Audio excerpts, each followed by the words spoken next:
Hi ಎಲ್ಲರಿಗೂ ನಮಸ್ಕಾರ. ಇಂದಿನ ವಿಡಿಯೋದಲ್ಲಿ ತುಂಬಾ ಆರೋಗ್ಯಕರವಾದ ರುಚಿಕರವಾದ ಹಾಗೆಯೇ ತುಂಬಾನೇ ಸುಲಭವಾಗಿ ಮಾಡುವಂತಹ ನುಗ್ಗೆ ಸೊಪ್ಪಿನ ಅಕ್ಕಿ ರೊಟ್ಟಿ ಮಾಡೋದು ಹೇಗೆ ಅಂತ ಹೇಳಿ ನೋಡ್ಕೊಂಬರೋಣ.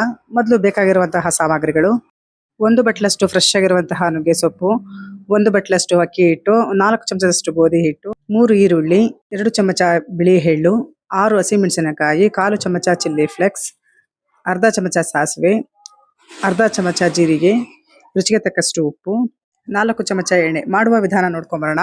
ಮೊದಲು ಬಾಣಲಿನ ಬಿಸಿಗಿಟ್ಟು ಅದಕ್ಕೆ 2 ಚಮಚದಷ್ಟು ಎಣ್ಣೆ ಹಾಕೊಂಡಿದ್ದೀನಿ. ಎಣ್ಣೆ ಕಾದ ನಂತರ ಅರ್ಧ ಚಮಚ ಸಾಸಿವೆ, ಅರ್ಧ ಚಮಚ ಜೀರಿಗೆ ಹಾಕೊಂಡಿದ್ದೀನಿ. ಸಾಸಿವೆ ಸಿಡಿದು ಜೀರಿಗೆ ಎಲ್ಲ ಫ್ರೈ ಆದ್ಮೇಲೆ 6 ಹಸಿಮೆಣಸಿನಕಾಯಿ ಸಣ್ಣಗೆ ಹೆಚ್ಚಿ ಹಾಕೊಂಡಿದ್ದೀನಿ. 3 ಈರುಳ್ಳಿ ಸಣ್ಣಗೆ ಚಾಪರಲ್ಲಿ ನೈಸಾಗಿ ಕಟ್ ಮಾಡಿ ಸೇರಿಸ್ಕೊಂಡಿದ್ದೀನಿ.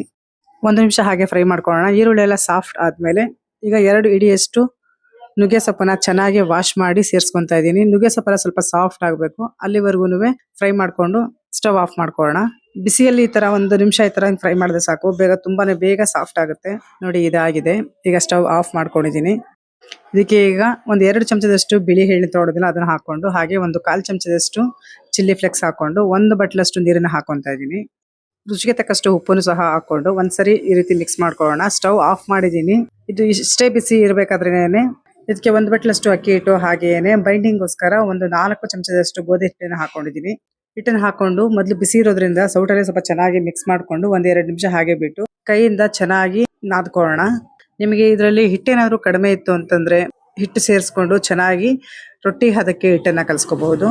ಅಕಸ್ಮಾತ್ ಏನಾದ್ರೂ ಹಿಟ್ಟು ಜಾಸ್ತಿ ಆಯ್ತು ಅಂದ್ರೆ ಸ್ವಲ್ಪ ನೀರನ್ನು ಬೇಕಾದ್ರೂ ಬಳಸ್ಕೋಬಹುದು. ನುಗ್ಗೆ ಸೊಪ್ಪು ಆರೋಗ್ಯದ ಆಹಾರ. ಇದನ್ನ ಹೆಚ್ಚೆಚ್ಚಾಗಿ ಬಳಸಬೇಕು. ರೊಟ್ಟಿ, ಪಲ್ಯ, ಸಾಂಬಾರ್, ಚಟ್ನಿ ಎಲ್ಲಾ ತರದಲ್ಲೂ ಸಹ ಮಾಡ್ಕೊಂಡು ಉಪಯೋಗಿಸಬಹುದು.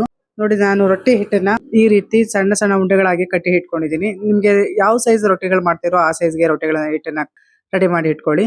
ನಾನು ಬಟರ್ ಪೇಪರ್ಗೆ ಈಗ ಎಣ್ಣೆ ಹಚ್ಕೊಂಡು ಒಂದೊಂದೇ ಉಂಡೆನ ತಗೊಂಡು ರೊಟ್ಟಿ ಆಕಾರಕ್ಕೆ ತಟ್ಕೊಂತಾ ಇದ್ದೀನಿ. ಎಷ್ಟು ತೆಳು ಬೇಕೋ ಅಷ್ಟು ತೆಳು ತಟ್ಕೋಬಹುದು. ಇದನ್ನ ಸ್ವಲ್ಪನೂ ಕಿತ್ತೋಗೋದಿಲ್ಲ, ತುಂಬಾನೇ ಚೆನ್ನಾಗಿ ಬರುತ್ತೆ. ಈ ರೊಟ್ಟಿಗೆ ನೆಂಚ್ಕೊಳ್ಳೋಕ್ಕೂ ಸಹ ಏನು ಬೇಡ. ಇದರಲ್ಲೇ ಈರುಳ್ಳಿ, ಮೆಣಸಿನಕಾಯಿ ಎಲ್ಲ ಹಾಕಿರೋದ್ರಿಂದ ತುಂಬಾ ಟೇಸ್ಟಿ ಆಗಿರುತ್ತೆ. ಹಾಗೇನೆ ಬೆಣ್ಣೆ ಜೊತೆಗೆ, ತುಪ್ಪ ಜೊತೆಗೆಲ್ಲ ತಿನ್ಬಹುದು. ನೋಡಿ, ಕಾದ ಹೆಂಚಿನ ಮೇಲೆ ಈಗ ಒಂದೊಂದೇ ರೊಟ್ಟಿಗಳನ್ನ ಹೀಗೆ ಹಾಕೊಂಡು ಲಿಡ್ ಕ್ಲೋಸ್ ಮಾಡಿ ಒಂದ್ ಕಡೆ ಬೆಂದ ನಂತರ ಮೇಲ್ಗಡೆಯಿಂದ ಈ ತರ ಎಣ್ಣೆ ಹಚ್ಕೊಂಡು ತಿರುಗಿಸಿ ಹಾಕಿ ಮತ್ತೆ ಇನ್ನೊಂದು ಕಡೆ ಚೆನ್ನಾಗಿ ಬೇಯಿಸ್ಕೋಬೇಕು. ನಿಮ್ಗೆ ಇನ್ನೂ ಗರಿ ಗರಿಯಾಗಿ ಬೇಕು ಅಂತಂದ್ರೆ 2-3 ಸರಿ ಈ ತರ ತಿರುವಾಗಿ ಬೇಯಿಸಿದ್ರೆ ಇನ್ನೂ ಸ್ವಲ್ಪ ಕ್ರಿಸ್ಪಿಯಾಗಿ ನಿಮ್ಗೆ ರೊಟ್ಟಿ ಮಾಡ್ಕೋಬಹುದು. ನಾನಿವತ್ತು ಇಲ್ಲಿ ಸಾಫ್ಟ್ ಆಗಿ ರೊಟ್ಟಿ ಮಾಡ್ಕೊಂಡಿದ್ದೀನಿ. ಇಷ್ಟೇ ನೋಡಿ, ತುಂಬಾನೇ ರುಚಿಕರವಾದ ಆರೋಗ್ಯಕರವಾದಂತಹ ನುಗ್ಗೆ ಸೊಪ್ಪಿನ ಅಕ್ಕಿ ರೊಟ್ಟಿ ಸವಿಯಲು ಸಿದ್ಧ ಆಗಿದೆ. ಮಾಡೋದು ಸುಲಭ, ಆರೋಗ್ಯಕ್ಕೂ ಸಹ ತುಂಬಾ ಒಳ್ಳೆಯದು. ಚಿಕ್ಕ ಮಕ್ಕಳಿಂದ ಹಿಡಿದು ದೊಡ್ಡವರು ಸಹ ತುಂಬಾ ಇಷ್ಟಪಟ್ಟು ತಿನ್ನುವಂತಹ ಬ್ರೇಕ್ಫಾಸ್ಟ್ ರೆಸಿಪಿ ಇದು. ರೆಸಿಪಿ ಇಷ್ಟ ಆಗಿದ್ರೆ ಲೈಕ್ ಮಾಡಿ, ಶೇರ್ ಮಾಡಿ, ಹಾಗೆ ಕಮೆಂಟ್ ಮಾಡೋದನ್ನ ಮರಿಬೇಡಿ. Thanks for watching.